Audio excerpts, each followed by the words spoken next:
This Pucks Across Borders Game 7 recap of the Stanley Cup Finals brought to you by the one, the only First Round Collectibles. Right now with our promo code SportsAddict, get 10% off whatever sports card you want in the entire First Round Collectibles store. They have an ongoing sale up to 50% off tons and tons of cards. And with our promo code SportsAddict, not only do you get 10% off of regular priced items, but sales items as well. Do the math.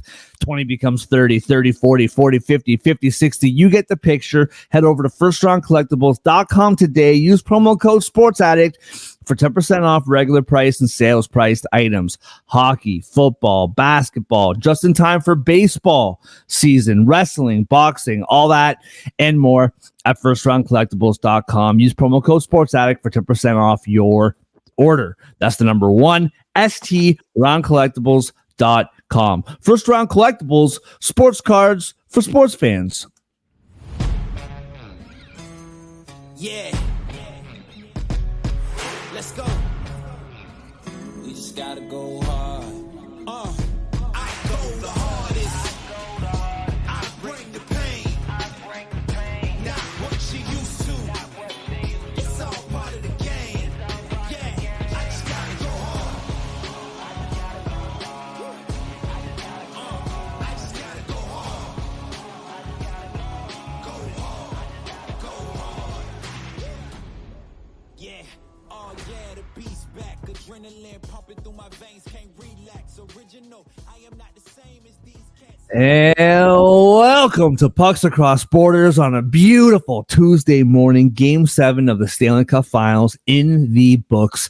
Congratulations to the Florida Panthers, who are Stanley Cup champions. We'll break it all down and a little bit more for you guys as we start our last show of the 2023-24 season. Like I said, we will be back once a week throughout the summer to talk about everything that's going on in the world of the NHL. More details on that to come. But before we get into what we saw last night, and like I said, a little bit more, we had a breaking trade, like a massive trade right before puck drop. Just undeserving of a news dump, in my opinion, but I'll vent on that a little bit more. Classic Ottawa Senators, right? Why not? You thought that I was done complaining about that stupid team, and here we are. But before we get into all of that, at the top of your screen, right next to me, you read his work about the NFL on Gridiron Heroics as he disappears off the screen. John, you still with us, bro? How you doing on a Tuesday morning?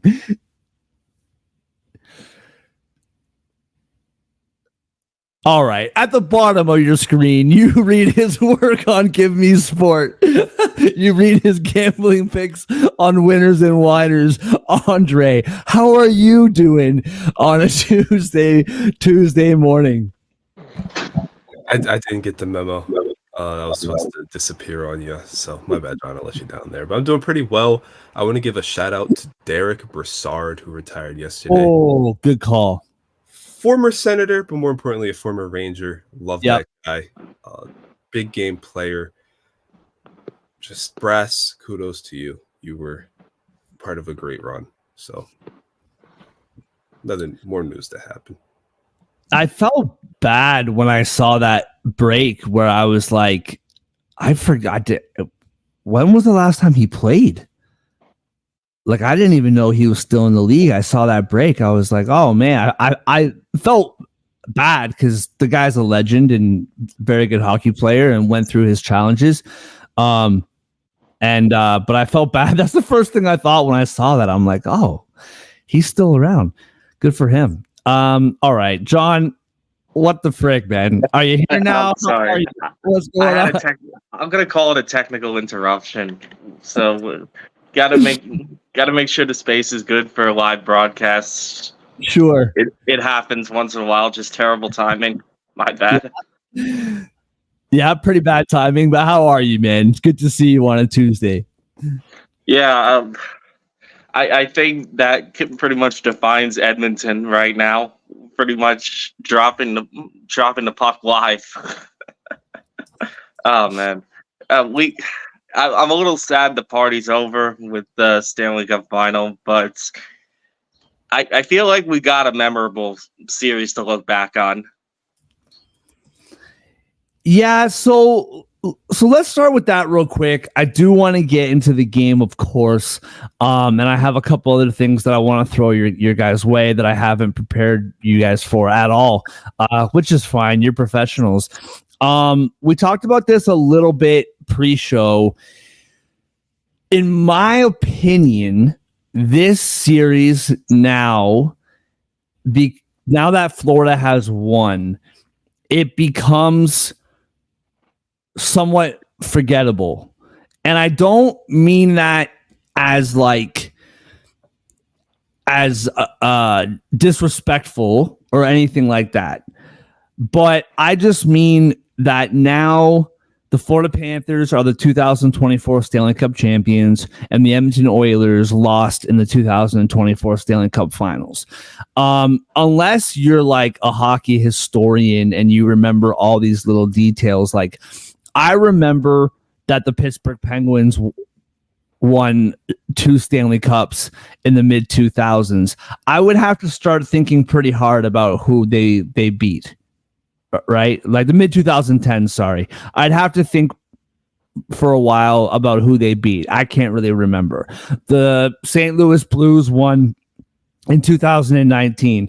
Who was that? Oh, that was against Boston, right? Yeah. Okay. Like you know what I mean? Like I just feel like 10 years from now, we look back at the 2024 Stanley Cup Finals, and people like us who talk about it every day, or if you're a fan of the Oilers or a fan of the Panthers, then you will remember all the details. But I feel like if the Oilers won, it becomes the most historic championship series in NHL history. But now that the Panthers won, I don't know. I know this is kind of negative to start the show off. Kudos to the Panthers. But do you guys still feel like this series will be remembered for what it was? Because it was a very memorable finals, incredible finals, roller coaster, up and down. But will it be remembered like that? John, I'll give it to you first, unless you have somewhere else to be. Hopefully I don't get a live interruption again. But to answer your question, I think you're half right. The part you're right about is that I think it loses some of its luster for legacy, because I think if Edmonton wins this series, it stands the test of time. Like, we'd be looking back on it every year for the rest of our lives. It would be like the series in Stanley Cup final history, especially because the last time someone came back from 3-0, 95% of hockey fans right now weren't alive. So I think this, for hockey fans, Edmonton winning would have been the most memorable Stanley Cup final finish comeback ever. And it would be thrown in the mix of greatest comebacks in American sports history.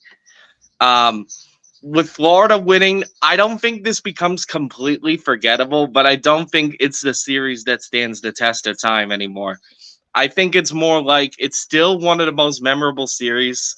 I'd argue this was the best Stanley Cup final in at least the last 15 years, because we haven't had many. Mark and I talked about this while Andre was away, that this was only the third series in the last 15 years to even go to a Game 7. So I think that alone makes it stand out compared to other recent Cup finals. But you're right. Like 20 years from now, when we look back at the list of results, we'll see Florida won a tight 4-3 series. But without knowing all the context might get a little bit lost, unless another team makes a run in the future. So I think in that regard, this series will not stand the test of time in terms of being the series to remember forever, but I think it's still in the upper tier of memorable Stanley Cup finals in the last generation, I would say. I can't really think of many others that had quite this many storylines. I mean, I think Blues Boston and Boston Vancouver are the only ones that really come close. And I would argue this top both of them, because Boston won 4-0 in Game 7 in the Vancouver series. I do think St. Louis and Boston was close in Game 7, but I don't remember exactly. I'm pretty sure the Blues destroyed the Bruins in that game 7. I think so. I could be wrong, but I feel like the I score can't was remember it, so something. Yeah. I think that makes the point though, because I think this was a very good and competitive game 7 to end the series. So this might be looked back on and as one of the more competitive and wild Stanley Cup finals in recent memory. But it's hard to argue it doesn't lose a little bit of luster because Edmonton could have literally pulled a once in a lifetime moment here. Yeah. And I mean, speaking to that 2019 when the Blues won in January, the Blues were last place, right? And then Craig Berube becomes the head coach and they go on this crazy run, which has some similarities to if the Oilers won. Andre, what about you, man? What do you think about all that? Yeah, I mean, I think the fact that it got to 7 from 3-0 on top of the fact that it featured a generational superstar would just made it very compelling, very easy, very memorable. And maybe, I feel like people will remember the 3-0 comeback because it was so close to being completed and because McDavid was at the center of it. At the same time,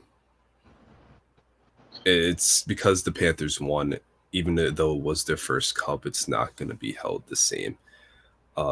Not to discredit them or anything, but it's just that history. I think John has said earlier that history would have been way more significant than the Oilers coming back 3-0. I mean, would have been more significant than the Panthers getting their first. So overall, the series, I mean, for the most part, the games weren't that competitive until game 7, though, which kind of, I think, brings it down as a whole. But at the same time, we've been starving for not just a game 7, but a tight game 7, and this one delivered. So it's hard to knock this series, really, especially with the way that Florida held on in the third period of that one. Oh, yeah. That was very tight to getting to becoming a tied game, getting to overtime, becoming a classic, really. And those moments where one team doesn't score when they're on the doorstep about to tie it in these tight playoff games, like season on the line, title on the line, whatever, those are some of the most memorable. Those are the plays that make heroes almost as much as any game-winning goal, almost as much as any save, really.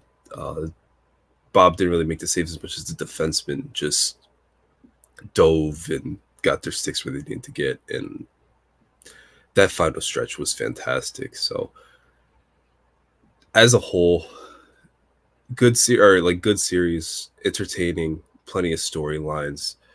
We got the game 7, we got a tight game 7.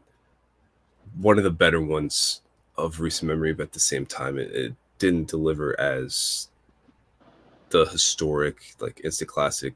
There were too many blowouts and just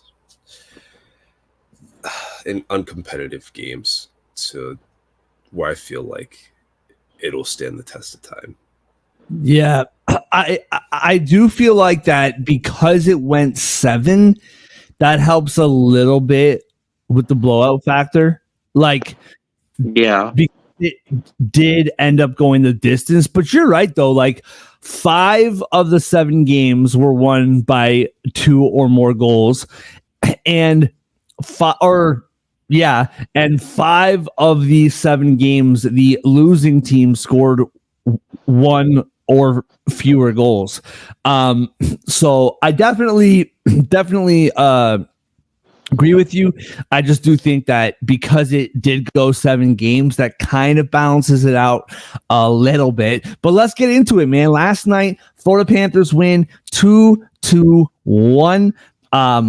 The Panthers open the scoring. I'm pulling this up here. I wish that I had the memory to just recite it all. Carter Verhaeghe, clutch scorer, been absent for a lot of the finals. He gets the scoring started. Couple minutes later, Janmark ties it up, and Sam Reinhart contributes finally in this series, gets his 10th goal of the playoffs, and the go-ahead goal in the second period. Andre, we'll start with you, man. What did you see in that game last night? Panthers hockey. They got back to work for him, got a greasy goal, got up on top. They clogged the middle of the ice defensively. They stayed in their lanes. They were disciplined. Did a really good job at keeping the Oilers pinned. When the Oilers managed to force their way inside, they were there to clear the pucks, fight them off, whatever. Still gave up not only a breakaway, but a breakaway goal. But that's all the damage. It looked like the Panthers that got to the Stanley Cup final and got a 3-0 lead. They were just relentless, smart, strong, fast. They did everything that you need the Panthers to do. The game-winning goal was Reinhart, if I remember correctly. Came right after a huge save by Bob. Massive. I'd probably going to get lost in the shuffle because of a lot of the things that happened after. But the Oilers, especially in that second period, in the latter half of that third period, looked like the better team. But the Panthers, just unlike the previous three games, they weren't giving up those high danger chances. They weren't, they were giving Bob the opportunity to make plays. And Bob was sharper than he had been for the latter stages of the series. So they got back to that team that only gave up one goal. That was giving up less than 3 goals every single time they took the ice. So they only needed the 2. I think if the Panthers needed more than 2, they probably would have gotten it. They seemed like they were in that mode of, okay, we're in the lead. Like, let's just play well enough. Let's not risk giving up anything. But at the same time, when it was tied early in the game, obviously before they took the lead, they were more aggressive. They had that attack that they were lacking in 4, 5, and 6. So the champs, they were a great team all season long. Start to finish, talking about Florida, they were at worst probably 5th on the list of teams you expected to win the title. At worst. That all season long, you expected Florida to be deep in the postseason. So they for sure earned this. Just that Game 7 encapsulated a lot of what their season was. Because when things got tough, when they were getting outplayed, outmuscled, they powered through with all 4 lines, with all 3 D pairs. It didn't really matter who they tossed out on the ice. Maurice trusted his guys to get the job done, and they did. So kudos to them. I think this series also says a lot about the Oilers season. I think it was a very perfect symbol for the Oilers season as well, but I think we're going to get to them later, so I'll save that for now. Well, and to your point about the Panthers, like I thought that the fact that they scored first, like, I know Janmark scored like 2 minutes later and tied it up, so it's kind of overlooked. But I think the Panthers scoring first was huge for them. Like, they hadn't led since Game 3. And I believe that is true. They hadn't had the lead since Game 3. And I feel like if the Oilers scored first, that building would have turned tense quick. And it's not a given that the exact same situation would have switched around, right? Like, it's not given that the Panthers would have tied it up 2 minutes later. Like, I really do think that the fact that it was tied 2 minutes later kind of overshadows the fact that them scoring first was huge for them, and they needed it, and they got it, and they ended up getting the job done. John, what about you, man? What did you see last night? Andre said this nicely. I think Florida got back to their style of hockey as well. And they absolutely mastered the forecheck physicality in that game. I think they were physically intimidating and bullying Edmonton throughout Game 7. And you could tell, man, by the end of the third period, Edmonton was completely gassed. Like, with a minute and a half to go, I saw McDavid basically collapse on the ice out of what looked like exhaustion. So I think Florida got the best of making it hard on Edmonton. And to their credit, they did not give up many good shot opportunities. Like, Florida's defense was the reason why they won that game last night. You could say everything you want about Bob playing a good game, and he did, don't get me wrong, but I think Florida's defense is what shined. They blocked a lot of opportunities in the center of the ice, really didn't let Edmonton get too comfortable with rush opportunities. Outside of Edmonton's one goal, which I think was a terrible shift change by Florida when that happened, that allowed a breakaway. But outside of that, Florida really shut them down and did not allow a lot of good opportunities to come up. There was like maybe one other real chance I thought Edmonton had at that game.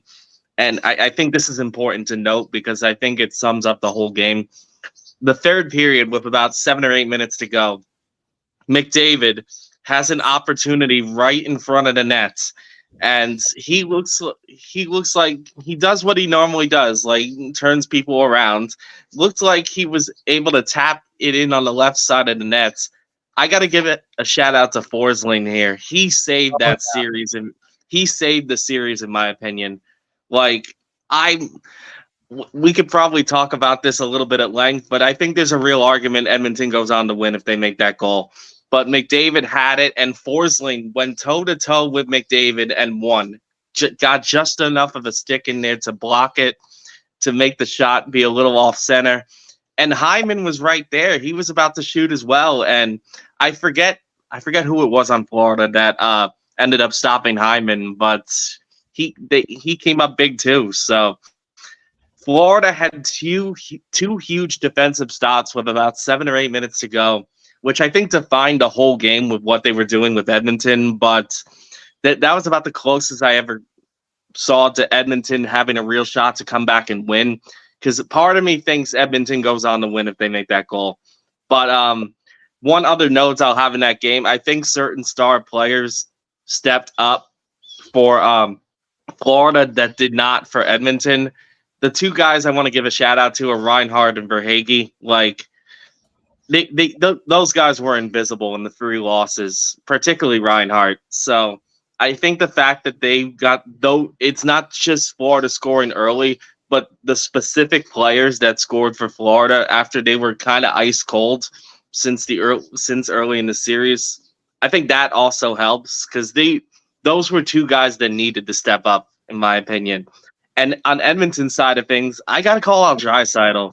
The man was invisible this series. Florida had a good plan against him, never really got much going. I mean, I understand he got a couple of assists throughout the series, but like, he never had a goal after having a historic point streak to start the playoffs. It's like, what happened to Draisaitl?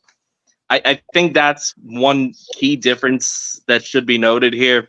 Reinhart and Verhaeghe are arguably the 2 best offensive players for Florida, stepped up when they needed to. Draisaitl didn't. So I think that's one note I take away from that as well. But Florida's defensive effort absolutely deserves praise and notoriety because I think that's, and particularly that stop against McDavid in front of the net, that defines Florida for sure. I'm hearing a lot of people pour water on this, but I like a lot of like people you listen to in the media with like very good reputations, but I find it very hard to believe that Draisaitl wasn't hurt. Like I find like I know Fair. it's Game 7 Stanley Cup Finals. Everyone's banged up. Nobody's 100%. Blah blah blah. But like, like Matthew Tkachuk last year needed like help getting dressed. He was in so much pain. Like I'm talking like that. Like I'm talking like I find it hard to believe that Draisaitl wasn't seriously banged up because he was a ghost of himself. Even watching last night, man, like time and space was 0 for him throughout the finals, right? 0 shots on goal last night. And to your point about the defense, both of you guys spoke very well about the Panthers. I'll get the conversation on the Oilers started, where I thought that the Panthers, what you said, John, defensively, I thought that they had a terrific game plan for McDavid and Hyman and Draisaitl too, specifically McDavid, which in games 1 through 3, it worked perfectly, completely fell off the radar 4 through 5. And game 6, the depth for the Oilers came to life.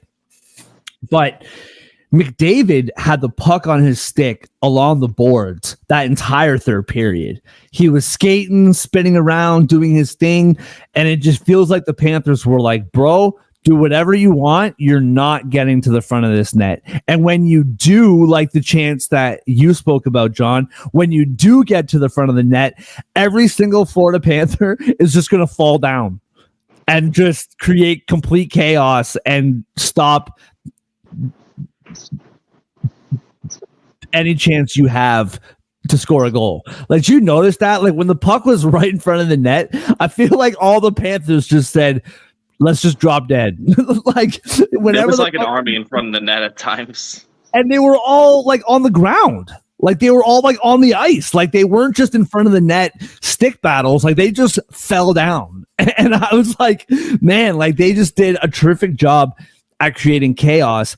I'd be curious to what you guys thought, because I actually thought that the Oilers controlled the play for a lot of that game. And I guess it's kind of based on interpretation.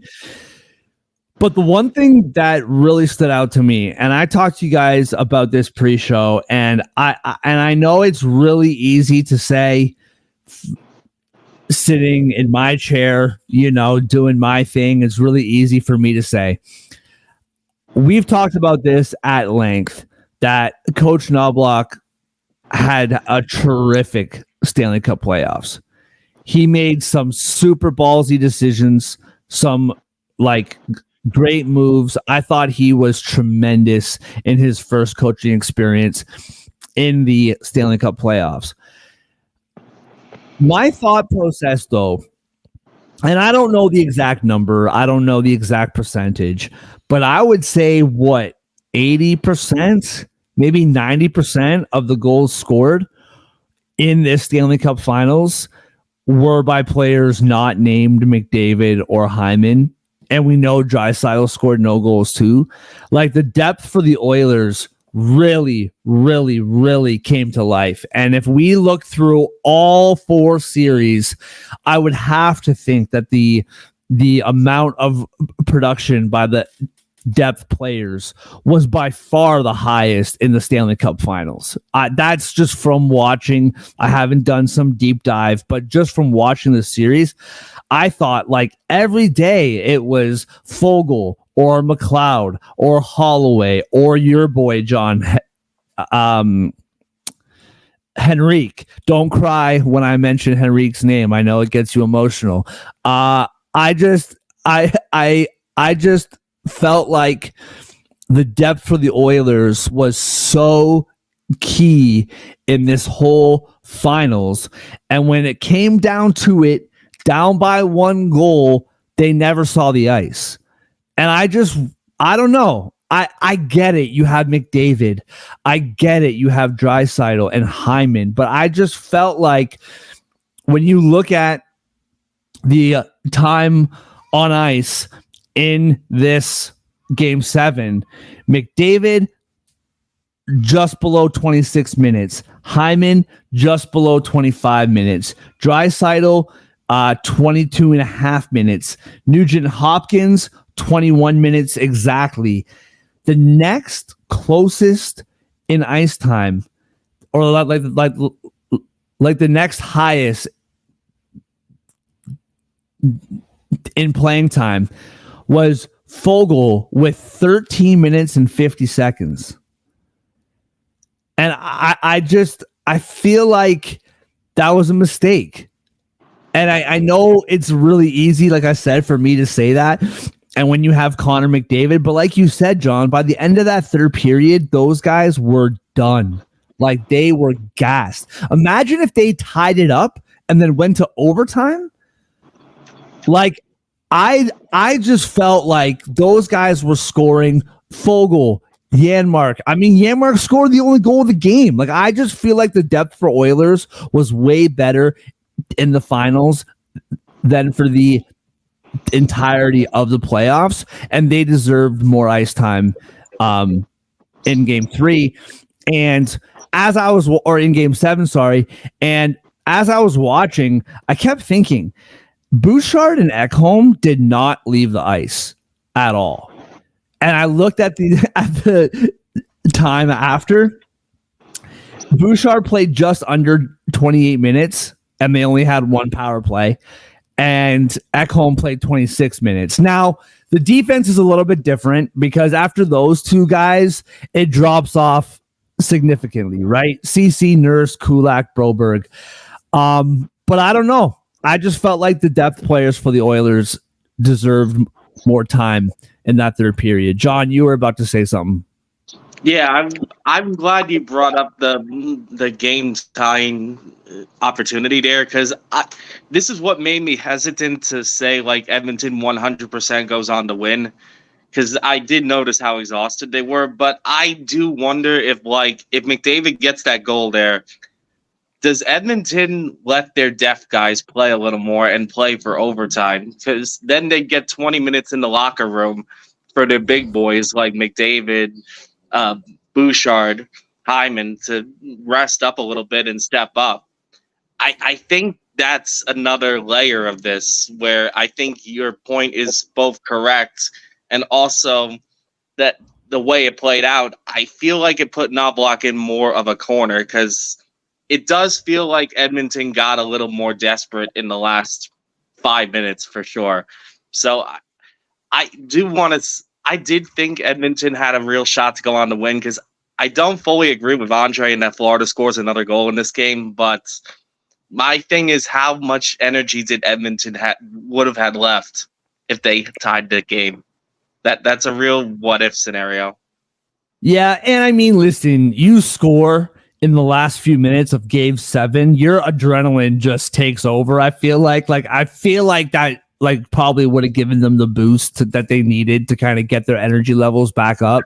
But yeah, I mean, I just felt like the Panthers had a plan for McDavid and their top guys, and that the depth was able to expose the Panthers for the last 3 games. So why not let them go eat in game 7? I don't know. That's just my thinking. Andre, what do you think about the Edmonton side of things? I mean, regarding not playing the depth, I think it's one of those things where it's damned if you do, damned if you don't, because sure, in that same vein, you don't tie the game and you're rolling out 3 lines, 4 lines, and it's, why didn't McDavid and Draisaitl play more? This is your season. You got to give your horses a chance to carry you to the finish line. So I get what you're saying, and I don't disagree. But when you have McDavid, you have Draisaitl, you have a 50-goal scorer in Zach Hyman, who, I mean, McDavid and Hyman almost tied the game up with 5 minutes left. Yeah, I think I get why you just keep trying them out there and hoping for the best. It was a no-win situation. As a coach, you just got to choose a path trying to tie the game up and hope it works, and it didn't work. If if the Oilers had tied it, regardless of who it was, we would have been like, "Oh, Knoblauch, you genius! You had the right line out there. You stuck with guns." Blah blah blah blah blah. Like, I don't disagree with you at all, because the depth scored in Game 7. The depth is the reason why they were able to tie up the series. At the same time, all right, if you have that 97 button sitting right next to you, are you not just going to keep pushing it and hoping it works? I know.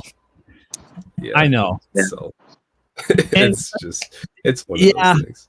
And like, don't get me wrong, I do do get it. It's Connor McDavid. Like, you got to put the guy out there. I'm like, I don't have like the minute by minute of like in each period, like how much do they play in the first, how much do they play in this. I just see the whole game right in front of me, so I don't know if like the last 5 minutes accounted for 4 minutes of, you know what I mean. I just feel like, I don't know, I just really noticed it, man. I just really thought, like, the defensive pairings, I understand why you had Ekholm and Bouchard out there for almost half the game. I get that 100%, but I just think that the depth, like, there's no doubt in my mind that the depth for the Oilers had no better showing than in the last 4 games of the Stanley Cup Finals. Like, remember we were talking about during Vancouver series, and when they were down 2-1 to Dallas, like, who is going to score for this team? Like, McDavid can't do everything, and they showed up in the finals. So, yeah, I get it. You have Connor McDavid, but just something that I was watching as the game was unfolding. Anything else on Game 7 before we move on here? Yeah. I just want to say real quick for the Oilers side, I mean, this series and this season, they were playing from behind the entire time. Awful start to the regular season. That's how Knoblauch became the coach. Awful start to this series. That's why they were down 3-0. That's why the Panthers got 4 chances to win the cup. For the Oilers, great year, but they put themselves in a horrible position in October, and they ran out of gas. It bit them in June. So, lesson learned. Phenomenal team, obviously, if they can play the way they did this postseason for most of next season, especially defensively and with goaltending. But yeah, it's hard to dig holes and consistently climb out of them. And yeah, they just gotten themselves into one that was too deep. Yeah, and I'd be interested, like, the next show that we do, I would love to deep dive between the two rosters of the Oilers and the Panthers. Who's a free agent? Who needs to get signed? Like, how different are these two rosters going to look moving forward, going into next year? I mean, both Reinhart and Brandon Montour are free agents by Tuesday, right? For the Oilers, Draisaitl has 1 more year left on his deal, but then he's a free agent next summer. So there's a lot of really interesting kind of talking points about what's going to move, what these two teams will look like moving forward.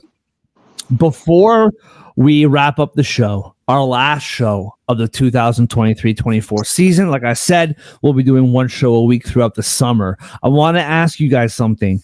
John, we'll start with you. I know this is right off the top of my head. I did not prep you guys for this at all, but throughout the entire National Hockey League, all 32 teams, doesn't have to be your team. It can be any situation across the league. What is your most interesting storyline that you're looking for heading into the 2024 summer, heading into the 2024-25 season?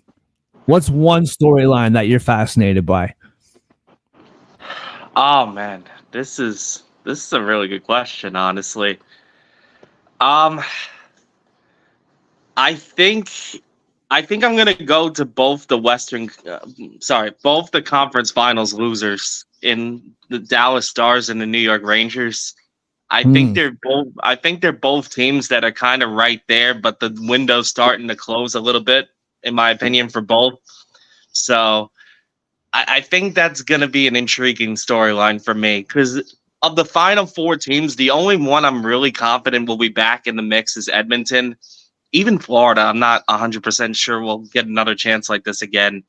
But for Dallas and New York in particular, I'm going to be interested to see if they can react to some of the weaknesses they were exposed to in the conference finals in each of their respective series and see if they can kind of make one last run, especially for Peter DeBoer, Dallas, who has a great Game 7 record but seems to be cursed with being like the bridesmaid of hockey coaches. So I think both of them are like, I swear Dallas and New York are kind of both right there.